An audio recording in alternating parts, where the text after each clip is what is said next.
My name is Alyssa Carter, and I was 27 when I met the man I would marry, Michael Grayson, a 55-year-old art collector with a soft voice, steady eyes, and a past far deeper than mine.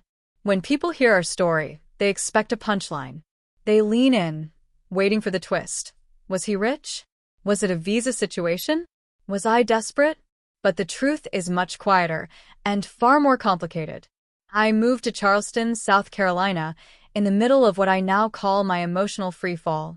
I just ended a 4-year relationship with someone I thought I'd marry, Ethan, a charismatic real estate agent who knew exactly how to charm my friends, my family, and most of all, my insecurities. When I found out he was engaged to my best friend Candace, just 2 months after we broke up, I didn't cry right away. I cleaned the apartment. I deleted pictures.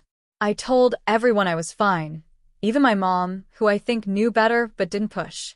That silence hurt more than any words could. In Charleston, I rented a tiny one-bedroom near the river. I worked part-time as a receptionist at a dental office, took long walks with no destination, and painted at night, poorly but passionately. That's how I ended up at Oaks Gallery one Thursday evening. I wasn't looking for love. I wasn't even looking for conversation. I was just tired of eating dinner alone. Michael stood beside me in front of a piece I had quietly admired for weeks, an abstract swirl of deep navy and maroon. The nameplate read, "Weightless Grief." He said, "Funny, isn't it? How something can feel heavy and light at the same time." I turned, surprised that someone had said exactly what I'd been thinking. "Yeah," I answered, careful, like I always was around older men. "That's kind of what drew me to it." He smiled, not the kind of smile that tries to impress, but the kind that simply exists. "I'm Michael. This one's mine." I blinked. "You're the artist?" "No," he laughed gently. "Just the buyer. It reminds me of someone I used to be." That night, we talked for over an hour. Not about jobs or dating or the weather, but about things people usually avoid in first conversations. He asked me what I thought grief felt like. I told him it was like walking barefoot in public, aware of every sharp thing, even if no one else sees you bleed. He didn't flinch. Over the next few weeks, we ran into each other again, at a bookstore, then a coffee shop, and once on the street when my sandal broke and I was limping like a cartoon character. He offered me a ride home. I hesitated but got in, and it felt safe, which, to me, was shocking, because I hadn't felt safe around anyone since Ethan. Michael was different. He didn't make big declarations. He never flirted with forced charm. He remembered things like my favorite tea, and that I hated loud restaurants, and that I always carried a notebook but rarely wrote in it. The first time he asked me out, I said no. "Not because I don't like you," I explained awkwardly, "but because I don't understand what this is." He nodded. "Then we don't have to call it anything. Let's just be two people who like talking to each other." So we were, for a while, until one night, after dinner at a quiet Italian place near the water, he walked me to my car. I was rambling about a dream I'd had, something about falling into an empty swimming pool, and he just looked at me with this expression I couldn't name. "I need to tell you something," he said, "and I don't expect anything back, but I can't keep pretending this is casual for me." I stopped breathing. "I think I'm falling in love with you, Alyssa." It was the first time in over a year that I felt something real shift in my chest. And I cried, right there in the parking lot. Not because I was scared. Not because I didn't feel the same. But because he said it without expectation. Without performance. Just truth. I didn't tell him I loved him that night. I wasn't ready yet. But I knew I was closer to it than I had been with Ethan after 4 years. I knew I trusted him in a way that terrified me. Because trusting someone again after betrayal feels like putting your hand back on a stove and hoping it won't burn this time. But something told me, deep in my gut, that Michael wasn't fire. He was shelter. And for the first time in a long, long time, I wanted to stay. Falling in love with Michael felt like discovering a hidden room in a house I thought I knew. It was calm, warm, private. But opening that door to the outside world, that's when the storm hit. I didn't make a big announcement or change my relationship status on social media. I wasn't flaunting anything. But Charleston is smaller than it seems, and word travels fast when people want something to whisper about. The first person I told was Rachel, my college roommate, and the only friend I'd really kept in touch with. We met for brunch, and after the usual small talk, I just said it. I've been seeing someone. His name's Michael. He's, older. How much older? She asked, already raising one eyebrow. I tried to smile. He's 55. She dropped her fork. 55? Alyssa, that's like older than your dad. Only by 6 years, I muttered. She stared at me for a second. Wait. Are you serious? Is this like a phase? A rebound thing? I knew that tone. That soft, condescending concern disguised as care. And it stung because it came from someone who used to sleep next to me in twin dorm beds and cried with me over breakups. No. It's not a phase, I said. He's good to me, Rachel. Better than anyone's ever been. She didn't say much after that, and we never really recovered. From there, the judgment rolled in like waves I didn't see coming. I hadn't prepared for it. My mother called one evening while folding laundry and said, Alyssa, sweetie, don't you want a real future? With kids? Someone who can grow with you. Michael wants kids, I said, even though we hadn't really talked about it. He's healthy. He runs twice a week. She sighed like I'd disappointed her in a test I didn't know I was taking. But the worst came when I met Lauren, Michael's daughter. She was 32, just 5 years older than me and everything I wasn't. Composed. Sharp. The kind of woman who wore neutral heels and carried leather planners with tabs. Michael had told me about her. Said she was protective, especially after her mom left when Lauren was 12. He didn't hide their complicated relationship. She's still working through a lot, he'd said. Just be yourself. When I walked into the cafe where we were meeting, she looked up and gave me a smile that didn't quite reach her eyes. You must be Alyssa, she said. You look young. I try to keep things light. I guess that's still technically a compliment. We ordered tea and awkwardly made conversation for 20 minutes. Then she leaned forward, tapping her fingers on her cup. Look, I'm going to be honest. I don't understand this. You and my dad. I stayed quiet. Are you trying to replace my mother? She asked, almost in a whisper. Or are you doing this for stability? Because he's older? Because he has money? It hurt more than I thought it would. I'm not replacing anyone, I said, steady but soft. And I'm not here for money. I'm here because your dad is kind and thoughtful, and I love who I am around him. She tilted her head. You've barely known him a year. People can fake a lot in that time. I know, I said. I learned that the hard way. Michael reached for my hand under the table, squeezing gently. He didn't argue with her. He didn't try to win her over. He just said, Lauren, you don't have to accept this right now. But I need you to know I've never been this happy. And I want you to see her the way I do, eventually. She didn't reply, just nodded stiffly, stood up, and left her tea untouched. When we got back to the car, I stared out the window, blinking fast. Maybe this is a mistake. Michael looked over.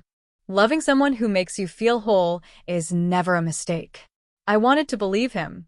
But in the days that followed, I found myself questioning everything. I avoided calls.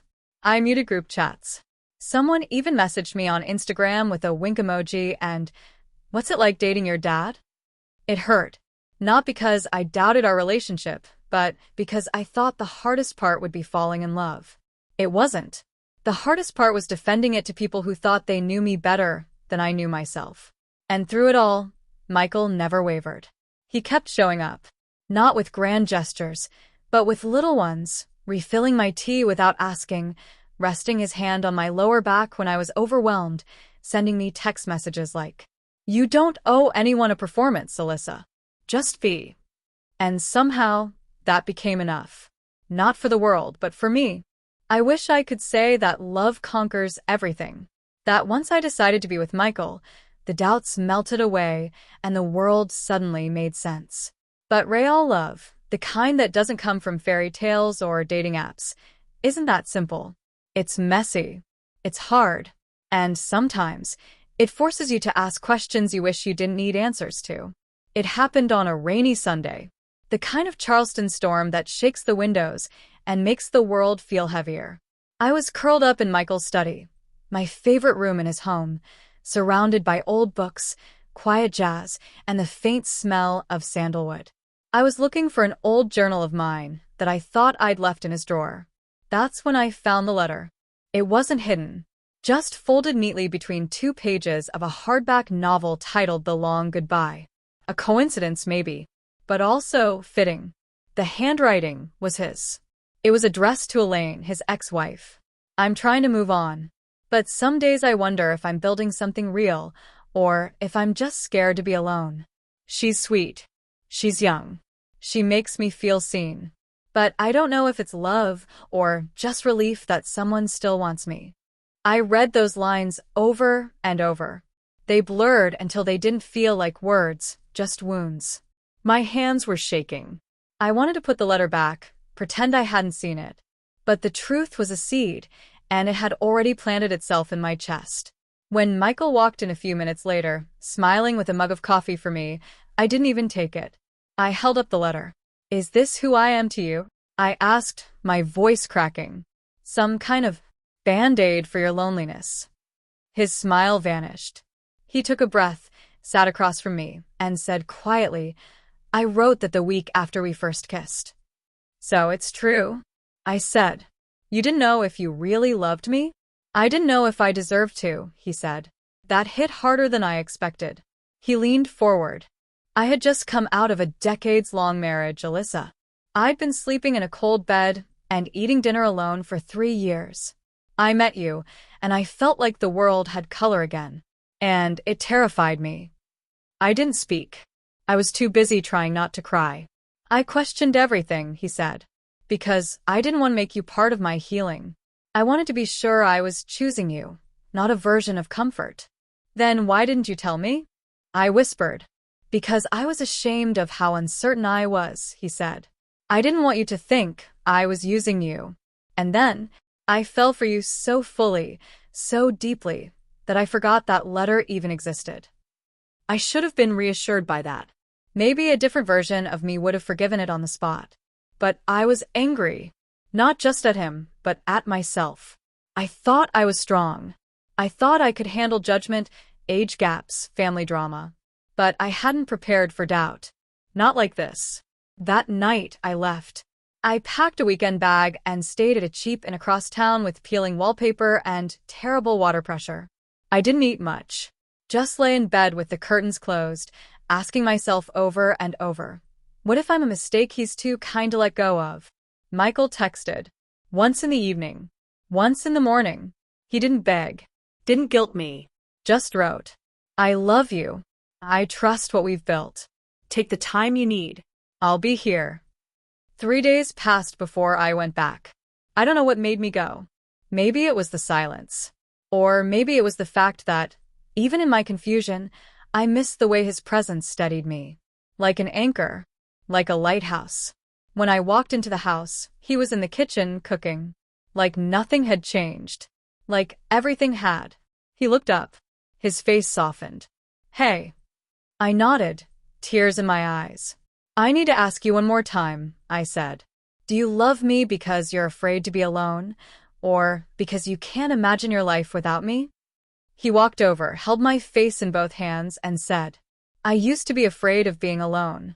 But then I met you, and now the only thing I'm afraid of is losing the life we've started building together. I sobbed. And I stayed. Because even though love had scared us both, we were brave enough to choose it anyway. Our wedding was small, not out of shame, but choice. It happened on a bright spring morning in Charleston, under a canopy of white magnolias in Michael's backyard. Just 20 people. No social media posts. No bridesmaids in matching dresses. No expectations, just truth. I wore a simple ivory gown I'd found at a vintage shop. Michael wore his father's cufflinks. And the moment I walked out the back door and saw him standing there, calm, smiling, eyes shimmering, I knew. Not just that he loved me, but that I had survived the noise. The whispers. The stares. The judgment. The doubts that used to speak louder than my heart. I had made it through. But it hadn't been easy. Lauren didn't come. She sent a card, stiff and short, saying she needed more time. I understood. So did Michael. Grief, after all, isn't always about death. Sometimes it's about letting go of the story you thought your life would follow. My mother came, though, and when she hugged me after the ceremony, she whispered, "I was wrong. You're more sure of yourself than I ever was at your age." That was the first time in years I saw her as a woman, not just a mother. And maybe the first time she saw me as a woman, too. Michael's vows weren't rehearsed. He spoke slowly, from memory. I used to think love had an expiration date. That after a certain age, it was only something you watched other people find.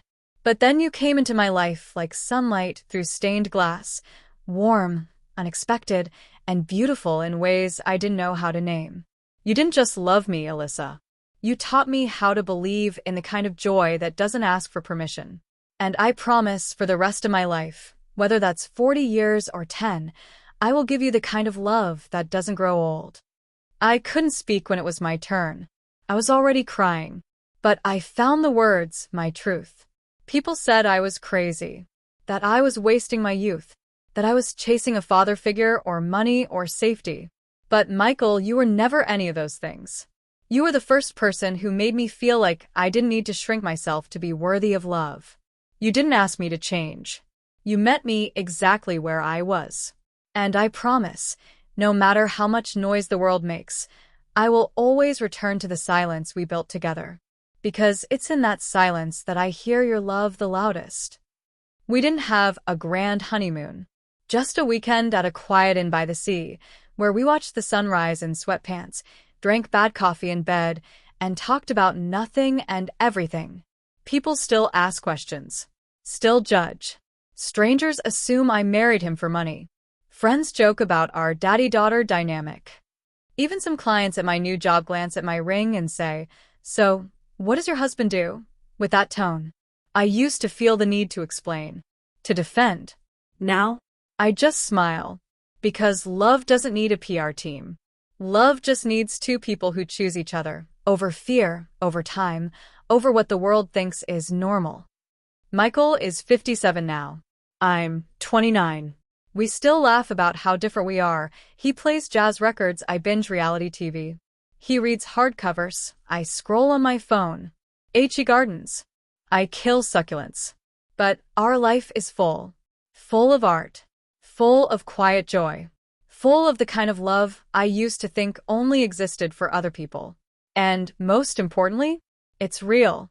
Because I didn't marry a 55-year-old man. I married my person. And that, more than anything, is what changed my life. Thank you so much for listening to my story. Your support means everything. If this story touched you or made you think, please subscribe to our channel for more real, powerful stories.